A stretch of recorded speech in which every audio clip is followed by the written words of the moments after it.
Hi, it's Fias Tarot. Hello, all signs. Hello, collectives. So, let's see the person on your mind. Okay, this is for the month of April.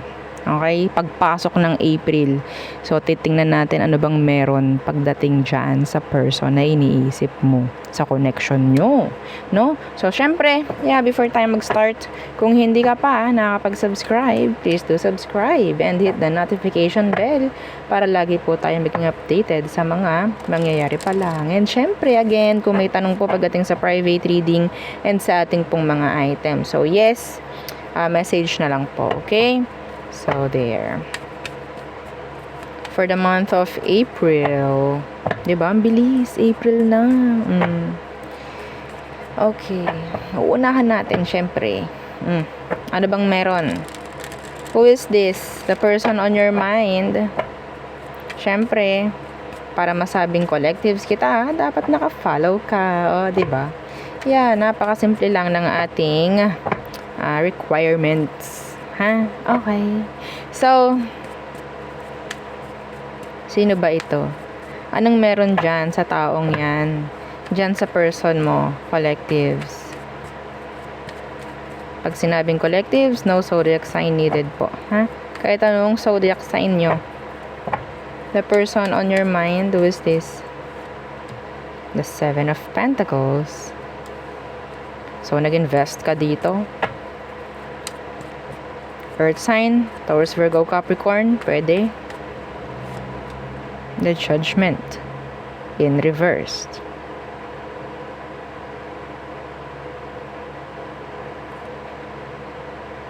Some of them, collectives, no?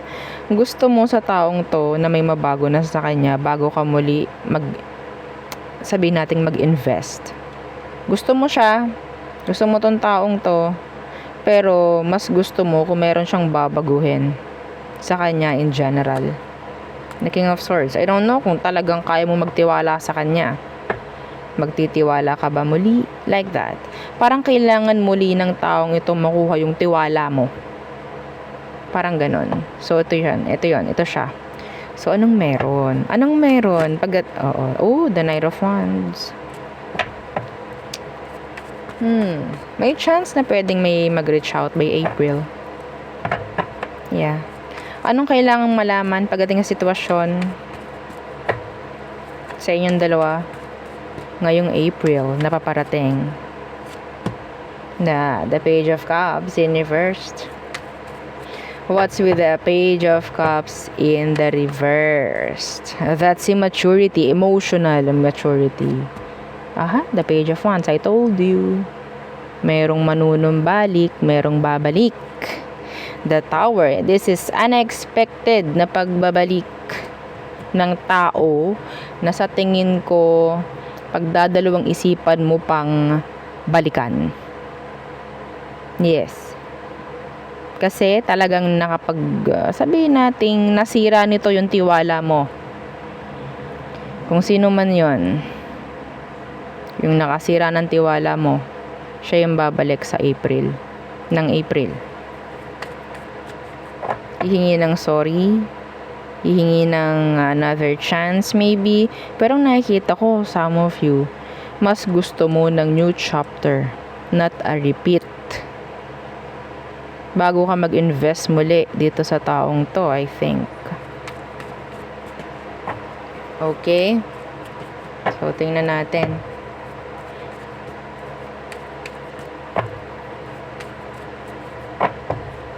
Ano bang emosyon or intention ng taong to sa pagbabalik na yan? So, 'di ba? Pwedeng gawing gabay. Anong meron sa intention or emosyon ng taong to sa'yo? Bakit gusto niyang bumalik? Page of Wands. They want to start all over. The Eight of Cups. Ooh, this is nice. The world is here. The Eight of Cups. Andyan yung progress, I think.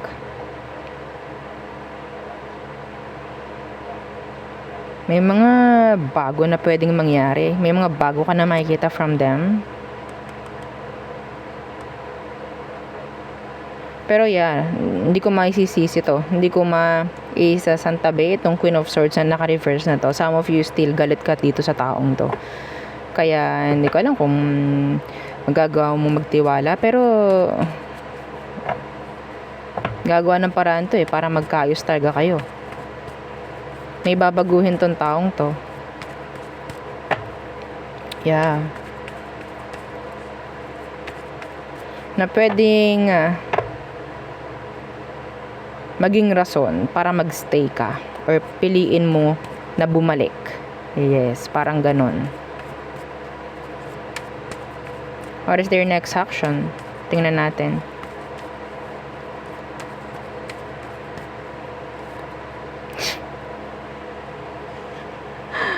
The Wheel of Fortune. Their next action, the Wheel of Fortune. The Lovers. Kunin natin to. They want this. Their next action is to improve the connection. So, may part ka dito na gagawin. Yeah, the Two of Cups is here in reverse. Hindi ko masisisi yan, ha? Oo, yun yung pwedeng nararamdaman mo ngayon sa taong to. Meron nang nangyaring disconnect pagdating sa emosyon. Or sabihin natin hindi na ganon na parang before, parang into this ka. Oo, parang ganyan. So, magbabalik yung tao na to para magkaroon ng new beginning, a new chapter, not a repeat. Okay? This April. Yeah. Ang role mo lang dito is mag-heal. At matutong magtiwala muli. Mahirap. Opo, mahirap. Nako, ang hirap naman yan. Totoo na kaya yan. Makikita mo. Dapat sa kanya. Yung pagbabago. Bago ka maniwala muli. Hindi lang sa salita. Okay? Hindi lang dapat po sa salita. Pero I'm getting their energy, their frequency, na talagang may mangyayaring maganda or may paganda na. Again, hindi kita masisisi sa ginawa nito na kung ano mang trauma. So, kailangan mong i-heal yun. Hindi ko sinabing madaliin mo. Hindi ka rin ito mamadaliin. Sa totoo lang. So, anong outcome? Outcome, advice for you? Yeah, short lang. Sinilip lang natin kung anong pwedeng mangyari. Kung anong meron. Pagdating sa person na iniisip mo. Let's see, outcome / advice for you. The Empress in reversed. Yeah, the Empress in reversed. Okay, napakaganda. Hindi pagiging open. Okay po? Knowing your limits. Having boundaries. Ito po yan. Okay? Empress, Emperor. Yan. Hindi pagiging soft. The Devil. Marami ka rin kailangang alisin. Baguhin. Hindi lang siya. Okay? We're not perfect. We are not.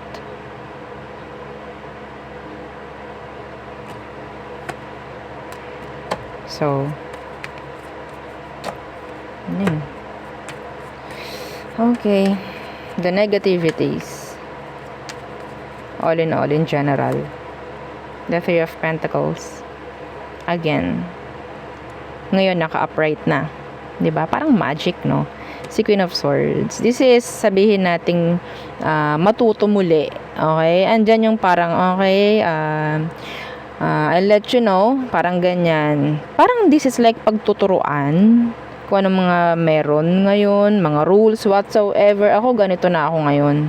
Ganito, ganyan. Hindi natin pwedeng sabihin, ako ganito na ako ngayon, pero hindi naman kita. Hindi naman nagbago. Hindi natin pwedeng sabihin. Ha? Okay? Hindi rin natin pwedeng sabihin natin parang makinig na lang din sa kanya, no? Ikaw, kailangan mo rin magsalita.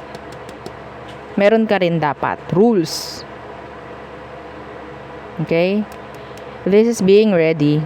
Kung hindi ka, ganito ang sabihin, kung hindi ka ready sa mga rules ko ngayon, I'm ready to cut you off.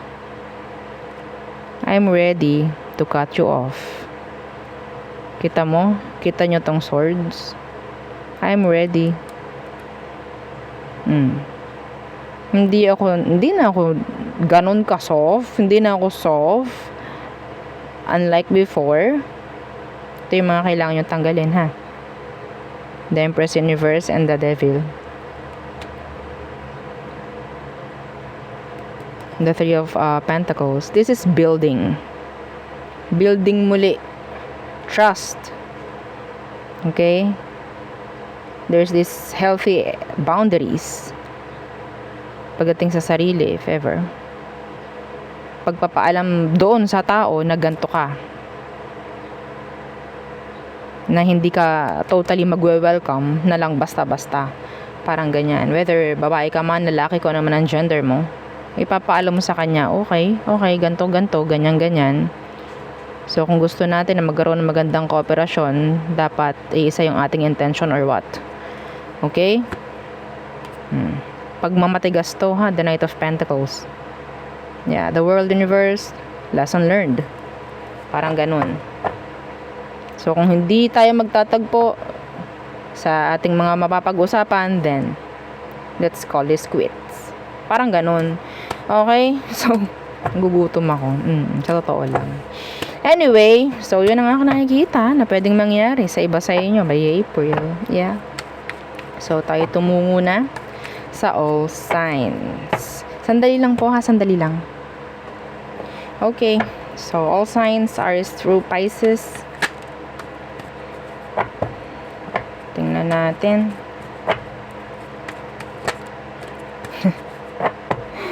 Okay.